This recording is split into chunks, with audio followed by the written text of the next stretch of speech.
You know, turbines came along. I'm trying to remember back.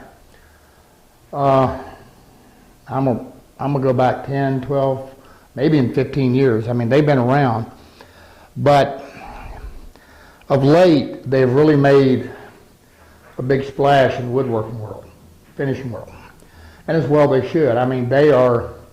One of the nice things about the turbines is that they're all inclusive. I mean, you've got your air, you've got your gun, I mean, it's ready to go. And unlike a compressed air, you don't have to deal with moisture in the air and any of that. Not to mention, they're quite transportable. But there's a tremendous amount of debate on them. The debate typically has to do with the cost. I'm going to cut to the chase on this. I know Harbor Freight, I know Erlex and some of these others, they've got these $115, $169 guns. If you're spraying a solvent base or something you can thin, they do okay. But when you're getting down to wanting a really nice fine finish, they just don't have it.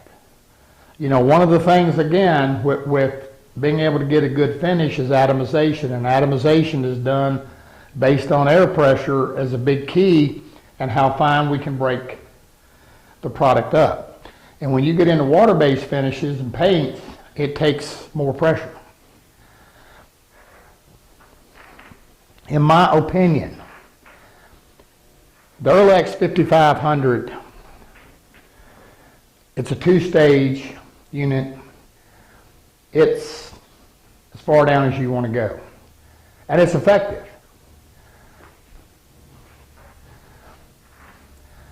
Now, we talked about this in spray guns when we talked about them. One of the things with the Erlex is it's a bleeder gun.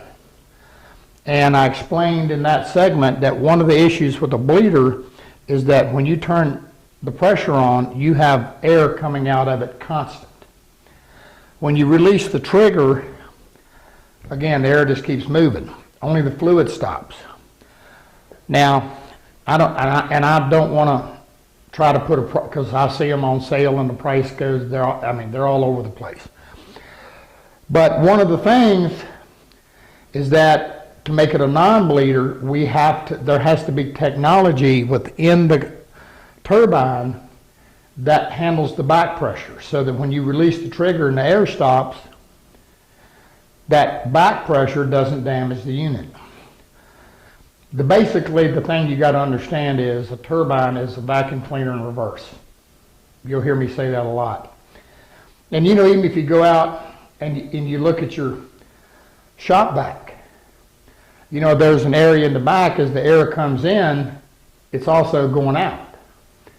You've got to be able to control that.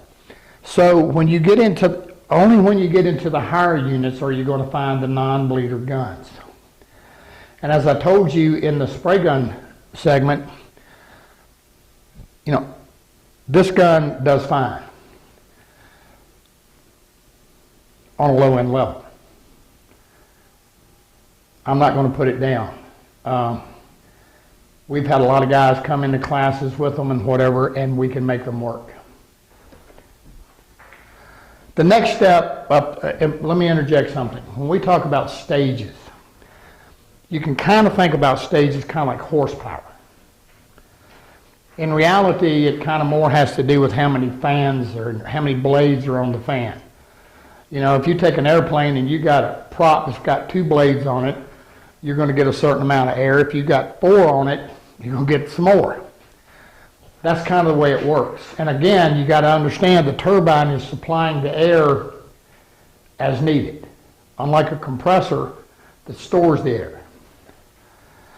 Now, this is, and I'm going to say this again, I'm not doing an Apollo commercial.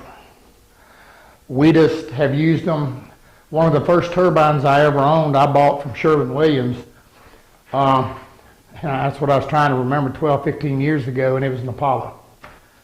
And we used, and it was a little two-stage, and we used the dickens out of it. Of course, we were spraying a lot of lacquers and whatever then, so, they performed fine. But that said, so Apollo is one I started with. I've had good service, and I'm one of those, if it isn't broke, I don't fix it. I just kind of stay there. Now, over here, this is an Apollo. This is a 5-stage. Variable speed, it's called a 1050 BR. And this is their 7500 gun, they call it the atomizer. And and we're not talking guns here, but this is a really high-end unit. It does a superb job. But I think this gun ranges 1600, 1900. It's not cheap. And I mean the unit, that's the cup and the gun. The other thing, with these, you've got 20 foot of hose. On the Erlex, you got 13.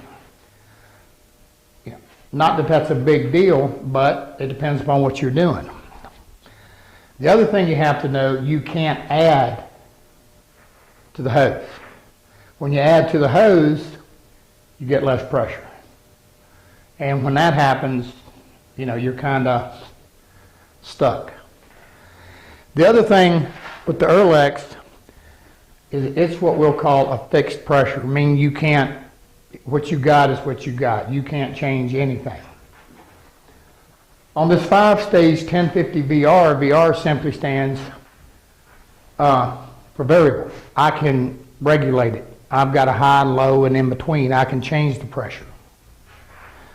Apollo's come out with now a new series. It's called their Eco Series, and it's also a fixed pressure. And they offer two types of guns with it. One is, I forget the number on it, and the other is a 7000, and it's a non-bleeder. But again, it's fixed pressure. And it's a 3-stage. Behind here, we've got another Eco system, and this is a 4-stage. And they also have a 5-stage in the Eco. Now, I've had guys in here who've got the Fujis, 2 or 3 others, I can't remember the names right off, and they performed excellent. I'm not trying to sell an Apollo. But those, the Fuji and whatever, they performed superb. Do what? Turbinair. Well, Turbinair is no longer in business. Oh. Sorry. They kind of went out of business. And one of the issues is that they all were kind of industrial commercial. But and by the way, if you happen to own a Turbinair, a little bit of advice, the Apollo products, they sell replacement parts and whatever that fit the Turbinair. Turbinair was an excellent product in my book. It was superb. So, what would be my recommendation? I'm going to be very simple. If if all you're spraying is a little bit of paint, a little water-based finish, or even if you're spraying a little bit of solvent base, and you're not doing a whole lot, you're doing small whatever, this Erlex is going to do you fine. It's going to do a fine job.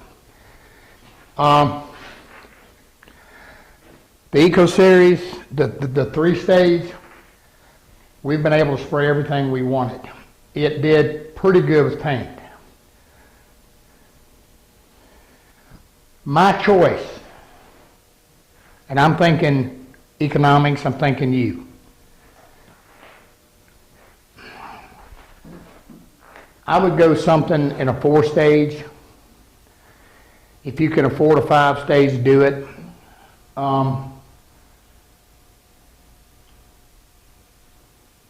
My reasoning for that and my thought process in this is paint. Now, yesterday we filmed a whole series on spraying and applying paint. And I'm going to refer you to that because in that series, we went through and we put these things through their paces, spraying latex paint. And that's one of the toughest things out there to spray. And, you know, they all performed. Everything performed. You know, but we, by and large, if you're going to spray paint, the number 4 series seems to be, that would be my choice, if you can afford it. But again, the 3 performed and the Airlex performed. So what is what would be the end result? The cut into the chase thing. Buy the best one you can afford. Simply put. One of the other things I like with the and this Apollo gun, the 7500 series, it can also be used. It's adaptable. I showed you that in the spray gun thing. You can put compressed air to it. You can also switch it to a gravity fed and whatever. These are straight up. One of the things with the Apollo is the hose in it just simply sticks in it. It's just a compression fit. It just sticks in the back and you're ready to go. The Apollo also doesn't, we can adjust the fan, we can adjust vertical, horizontal, and round. That's all we have. And we can adjust fluid. But as you'll see in the videos, if you can adjust it, you can spray with it. In the case of the other guns, we have a quick connect.